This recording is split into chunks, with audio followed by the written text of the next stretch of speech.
Welcome back, everybody, to AFL Timeline History. And Stokes, that is not a typo. It is Madden 13, but the Super Bowl champion is Nino. Madden 13 seems a little early for Nino, doesn't it? Unfortunately. Nino comes in, takes over the Falcons, and joins an elite club at this point that only included, at this point, Hahn, Ridge, and Stokes, who win a Super Bowl in their first season ever in AFL. And Nino's Falcons go through and they beat Ridge in the Super Bowl. It was a blowout too. I think it was something like 44-10. I have the score in the highlight video I'm going to post after this. A shocking upset. Along the way, Nino beat Hans Seahawks in the conference championship game. That was a classic game. He beat my Falcons in the division round. I think that was like a 3-point game. And Nino wins the bowl. Stokes, we knew he was good coming in, but he comes in and makes a huge statement. Yeah, that's about as big a statement as you can make. And I think that the biggest part was the blowout in the Super Bowl against who many would say was the best AFL player at that point. And Rich had a really good team, and Nino just came in and blew his doors off. No two ways about it. And I know from talking to Ridge at this point that he wanted that bowl for a lot of reasons. Obviously, he wanted to win a Super Bowl. Obviously, he just wants to be considered the best. But he also knew that at this point in time, Madden 13 was all about Ridge versus Stokes. And while he had the one game advantage in the playoffs, you had the ultimate trump card of you'd won 2 Super Bowls and he had only won 1. And he lost the 6th season Super Bowl to Hahn on a game where he had a lead late and blew it. And now he's back trying to get that second Super Bowl win of Madden 13 and really just lays an egg. And it may not, give Nino credit. Nino probably did all that to Ridge. But it's just, for him, it was a thud, like a kick in the gut. I'm sure he didn't even expect this, may not even know much about Nino. He's expecting to go in there and, play his best and win a bowl. And we knew going into this was the last season for Madden 13. So if he didn't get it done here, you were going to walk away as king of Madden 13. And that's exactly what happened. Yeah, I was. I didn't want Ridge to win a lot because I wanted to have more bowls than him, of course. And knowing what I know now, maybe I would have rooted for something different. But oops, I know I chose the wrong horse, I guess. I do feel like this is good because I feel like Nino and Ridge are kind of on that, like, they're like different generations of AFL, and that may not even be the right word for it, but Ridge feels like original old school AFL, and Nino feels like new school AFL. So I think from that standpoint, it's cool that we got to see a bowl between those two. Yeah, absolutely. And, given what happened, it's unfortunate that this was the only time we got to see it. And then as far as the Ravens and Bills, we weren't lucky enough to see another matchup this year as your Bills actually fall to stop Cheesin's Texans in the division round. And it wasn't really even a close game, as I think what we alluded to earlier is your roster was just not up to snuff for what a lot of these Season 7 rosters looked for. And Cheesin Texans were on a roll, and I actually gave Ridge a good run for his money in the conference title game. And then on the NFC side, it was Nino's Falcons beating Hans Seahawks. Joker's Giants, after taking his third team in Madden 13, fell to Hans Seahawks. They got blown out in the second round. So Stokes, Nino gets his bowl. We're going to have plenty of time in these history recaps to talk about Nino. He is a great owner, and he is going to deserve every minute of the show we talk about. But given what happened in the Madden 13 offseason leading up to Madden 25, I think it only makes sense to spend the next few minutes talking about Ridge because he was one of the founding fathers of AFL. I mean, if you want to use the term like the godfather of AFL, guys really looked up to Ridge. He was a great personality on the radio. He was, he hate to throw this term around because we're all adults, but he was kind of like the cool kid in chat that everybody wanted to be friends with because they knew he was a good guy, but he also could, be a little rough around the edges, and if he thought you were being moist or, whatever, he'd call you out on it. Everybody liked Rich. He did so much for the league by building the website, and he was a great owner, a great commissioner. Took over when my dad died, and and just kept things on the rails. He, original podcast host. Anything that AFL has become, it would not be there without Ridge. And we went into the Madden 25 off season. Not, Ridge was part of team selection. He actually got the Carolina Panthers.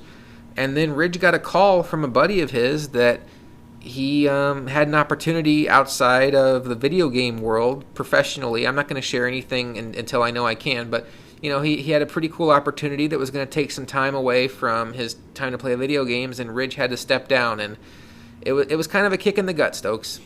Yeah, absolutely. Anytime you lose a person as important to the league as that, it's always unfortunate, but we understand that real life comes before what we've got going on here. As much as we don't want to admit it, I mean, we understand it, and we were happy for him, but of course we understood that AFL was going to be missing up to this point, or maybe still, the most important one of the most important people in the league's history. So Ridge makes it from Madden 11 through Madden 13, spanning 17 seasons of Madden. But Stokes, does it actually feel like it's been 1, 2, 3, 4 full Maddens since Ridge has been with us?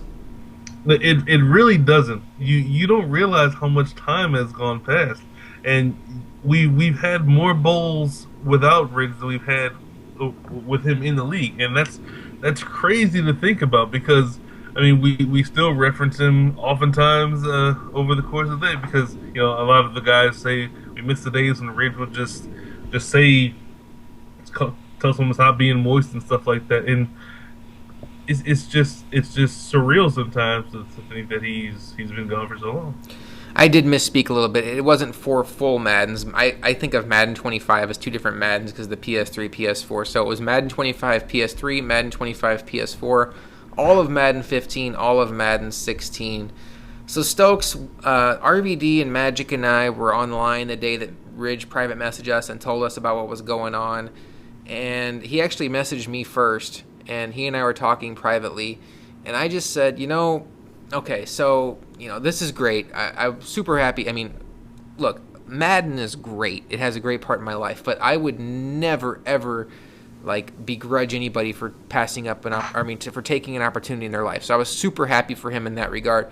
But I thought what was cool about Ridge was he and I were kind of talking about a succession plan, because we realized the hit this could be to AFL, where if we just lost Ridge, a lot of guys could think, oh man, this could be it. He's the guy. Ridge and Josh were the original commissioners, and and Josh was already away for some of Madden 12, and Ridge is the guy, and so we didn't want to announce it right away. And that's when we kind of decided, hey, we need to bring in another commissioner, but it can't just be anybody. It can't just be a guy that's been here for a while, that's mature, and it has to be a certain guy to fill Ridge's shoes, who not only has the maturity to be a commissioner and understand how leagues run, but you need to make somebody a commissioner that won. And that was so big, because you have to have somebody in that position that people respect their opinion on the game and that can speak to different things because they're good at the game. But also, but it's such a tricky spot too, because most of the really good players are your most competitive players, and you can't have your most competitive players be your commissioners, because situations come up where commissioners get beat and they start threatening people in PMs, and we can't have that. But luckily for us, Stokes, we had a guy sitting there that we all thought was perfect. And I don't like to blow up your ego too much, but the first name Ridge and I both thought of was, we need to make Stokes a commissioner. That's I'm very touched that happened, and it really changed a lot of my my Madden life. AFL had become my favorite league, and being a commissioner league added an infinite amount of pride in that, and I'm very thankful that you guys picked me, and I may not be Ridge, but I like to think that I'm doing a pretty good job of it as far as picking up where he left off. I may not have the same type of the brashness that he has, but we all have our own thing. No, you don't have the same like personality, which may not be a bad thing. I mean, your personality is very good, but it's just a different kind of personality than Ridge's. But you definitely bring the credibility aspect that a guy like Ridge brings to it. So that was the end of the Ridge era. Like I said, congratulations to Nino getting his first Super Bowl. But this video, particularly based on everything he did for AFL, feels like a Ridge video, so we're going to keep it to that. We have plenty of time to talk about Nino. We do want to congratulate him on winning his first Super Bowl in his first season attempt, a very elite club, and that would maintain that way all the way through AFL to present day. Not a lot of guys have done that, so congratulations to Nino. And again, from everybody in AFL, a big thank you to Ridge for everything he did for AFL, because even though we're 3 years past the point that Ridge left, the impact he left on AFL is still felt to this day. And we are through Madden 13, Stokes, and we turn our attention to Madden 25. And at this point in time, the word PS4 was getting thrown around.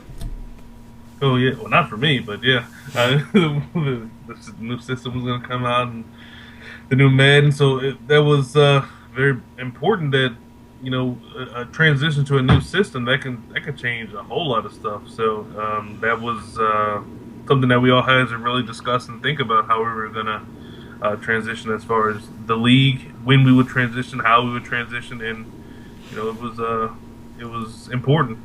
So a lot like the history in AFL, things are going good, then we get some obstacles in our way. We lose one of our commissioners, we bring a new one in, we have the obstacle of a new system coming out, we may lose some owners mid-season. We'll find out how we handled all of those changes as we turn the page to Madden 25 on the next edition of AFL Timeline History.